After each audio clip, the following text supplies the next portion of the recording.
भित्रका सबै शरीरका कुरा पवित्र आत्मा मार्नुहोस्।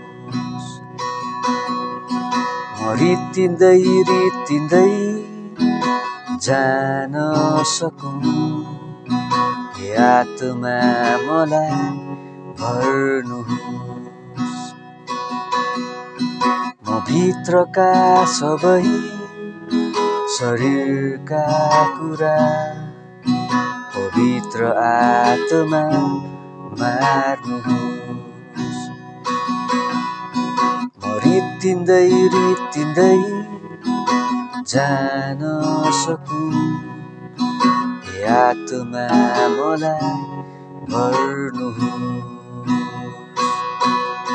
मलाई काट्नुहोस्, मलाई छाट्नुहोस्, रित्याउनुहोस्। मलाई काट्नुहोस्, मलाई छाट्नुहोस्, रित्याउनुहोस्। भरिएर आत्मा पोखिनुहोस्, भरिएर आत्मा पोखिनुहोस्।